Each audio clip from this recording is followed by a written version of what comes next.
আসসালামু আলাইকুম। আমি শিমুলি বলছি, চলে আসলাম নতুন আরেকটি ভিডিও নিয়ে। ছাদে উঠলাম, ছাদে যেয়ে দেখি টমেটোগুলো মাশাআল্লাহ অনেক কয়টা পেকে গিয়েছে। আর এই পাকা টমেটো দেখে তো আমি নিজেই হয়ে গেছি যে না, টমেটোগুলো কিছুটা পারতে হবে। আর খুবই ভালো লাগে নিজের লাগানো, তারপরে গাছে থেকে এত টমেটো পাকা। আর ছাদের থেকে টমেটো পেড়ে নিয়ে চলে আসছিলাম। তারপর এখানে আজকে শুক্রবার, তার জন্য রান্না বান্নার একটু অন্যরকম আয়োজন করছিলাম। অনেকদিন মাংস ভাবছিলাম রান্না করব, তাই আজকে একটু চুই ঝাল দিয়ে মাংস রান্না করলাম। আর আমার ছেলে আজকে বাসায় আসবে, ও খাবে বা এই একটা আনন্দ, তার জন্য অনেক কিছু করতে যাও, আবার থেমে গেলাম। কারণ এত কিছু আসলে খাওয়া হয় না। ইফতারির সময় অনেক কিছু খাবো ভাবি, পরবর্তীতে কিছুই হয় না, অনেকটাই নষ্ট হবে। এজন্য আজকে শুধু যে রান্না করছি একদম মাংস, তারপর চিংড়ি মাছ সিম্পলভাবে একটুখানি করার চেষ্টা করছি। ও যা যা পছন্দ করে সেটাই রান্না করছি। আর এখানে চিংড়ি মাছটা ভুনা করব, আর চিংড়ি মাছটা খুবই পছন্দ করে।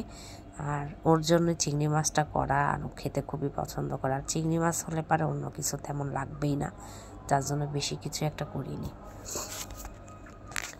চিংড়ি মাছটা একদম পেঁয়াজ দিয়ে ভুনা করছিলাম। আর এটা ভুনা করার পরে একটুখানি পরে কাঁচামরিচও দিয়ে দিয়েছিলাম, একটু দেওয়ার পরে এটাকে ভালোভাবে কষিয়ে নিচ্ছি। কষানোর পরে একটু পানি দিয়ে দিব, তাহলে হয়ে যাবার। ওইদিকে কি কি রান্না করছি বা কি কি রেডি করছি সব কিছুই একসঙ্গে করে ফেলছিলাম।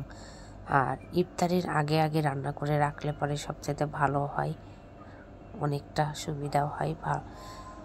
আর এখানে একটু পানিও দিয়ে দিলাম। পানি দিয়ে দেওয়ার পরে এটাকে আবার ঢাকনা দিয়ে ঢেকে দিব। আর ওইদিকে চিকেন ফ্রাই করব একটুখানি, কারণ আমি পোলাও করব। পোলাওর সঙ্গে একটু চিকেন ফ্রাই ছাড়া হয় না। চিকেনটার আমি আগে ম্যারিনেট করে রাখছিলাম, তারপরে এখানে চিকেন ফ্রাইটা করে ফেলছি। চিকেন ফ্রাইটা যখন করি একটুখানি এই পাট করে দিয়ে অনেকক্ষণ ধরেই করছিলাম, বেশ কিছুক্ষণ। আর চিকেন ফ্রাই করার পরে ওইদিকে পোলাও চুলাতে দিয়ে দিয়েছিলাম। লাস্টের দিকে একটুখানি হালকা উপর দিয়ে গাজর দিয়ে দিলাম। গাজরটা দেওয়ার কারণে কালারটা মাশাআল্লাহ অনেক সুন্দর লাগছিল। আর পোলাওটাও মাশাআল্লাহ অনেক সুন্দর, খেতেও স্বাদ হয়েছিল।